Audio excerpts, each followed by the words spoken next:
Hi, my name is Brian Norton with the In-Data Project at Easterseals Crossroads, and today we're going to be talking about Microsoft PowerPoint and a feature that it has called built-in captions. And so let's go ahead and take a look.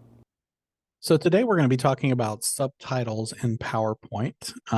PowerPoint offers the built-in accessibility feature of being able to offer participants to whom you're presenting the ability to get subtitles. And so it's built in. This is not something that you need to install. It's an accessibility feature that was added a while ago, but it's a really helpful, useful tool that while you're presenting, folks who are deaf or hard of hearing or who just might need some assistance with subtitles can use those to be able to follow along in your presentations a little bit better.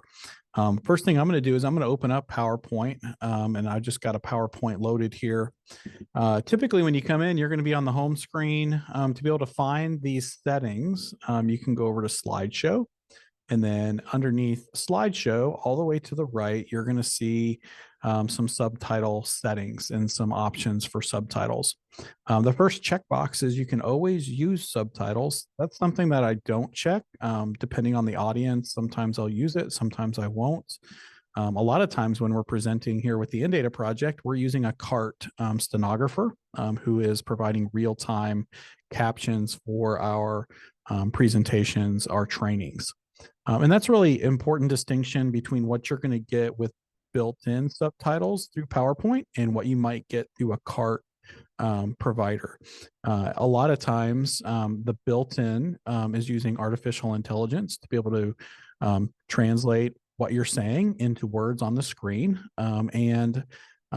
Studies have shown that there's a lesser degree of accuracy when you're using the artificial intelligence versus having a real-time person who's listening in and providing those captions. They can maybe add a little bit more to it, and the accuracy is certainly higher.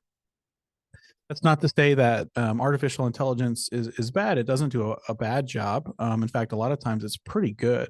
And I think it's only getting better with time. And so first thing, again, I just wanted to be able to draw that out for you is under Slideshow, you can go over to the right and you can kind of adjust some settings.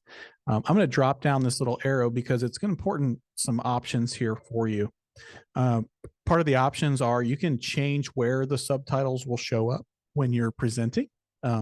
A lot of times I think the default is going to be showing up on the bottom of the screen, but you can move that around, put it on the side, put it over top. There's some different options for you to choose from. I'm going to go ahead and close that drop down. I'm going to go ahead and start my presenter mode. So I'm going to go into my slide deck here. And on the bottom left-hand corner, as you're presenting, you've got a bunch of different options. You can go backwards or forwards. You can use some different annotation options, a laser pointer, a pen, or a highlighter. If you need to be able to select a particular slide or jump around in your slide deck, they give you an option to be able to pull up all of your different slides and then choose the one that you want to present from at any given moment. So I'll click on that one again. You can also zoom into different sections of the screen if you want to be able to highlight something on a particular slide. Then the next button, that is where your subtitles are. And so I'm going to go ahead and click subtitles. And what you're going to see is my PowerPoint slide is going to shrink just a bit to be able to provide room for the captions on the bottom of the screen. And so now as I start to talk and I'm presenting on my PowerPoint, it's going to go ahead and start providing captions on the bottom of the screen. And you're going to notice there's a pretty high degree of accuracy. Again, think about the audiences that you're using it with, who would benefit from it. And should it be a higher degree of accuracy, think about CART services. But in a pinch, this does work really, really well.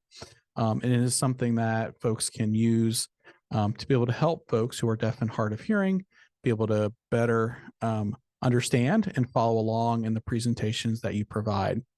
I also wanted to kind of just draw this out for you as well. If you click the ... button down in the bottom left-hand corner, you can make changes to the subtitles on the fly as well. So if you click there, you can go up to subtitle settings, you can move it around. So I'm going to go ahead and move it back up to the top, right on top of things. You can kind of see how that changed my view. I think for the most part, folks like to leave it on the bottom. It keeps it out of the way of a lot of what you might be presenting on the slide. And so just be mindful that you can change that on the fly as well. If what you started with isn't necessarily working well for the slide that you're on, you can move that around. So that is subtitles in PowerPoint. Thanks so much. That's your tech tip for today. I want to say thank you to the Indiana Telephone Relay Access Corporation for sponsoring our captions today. My name is Brian Norton with the InData Project at Easterseals Crossroads in Indiana.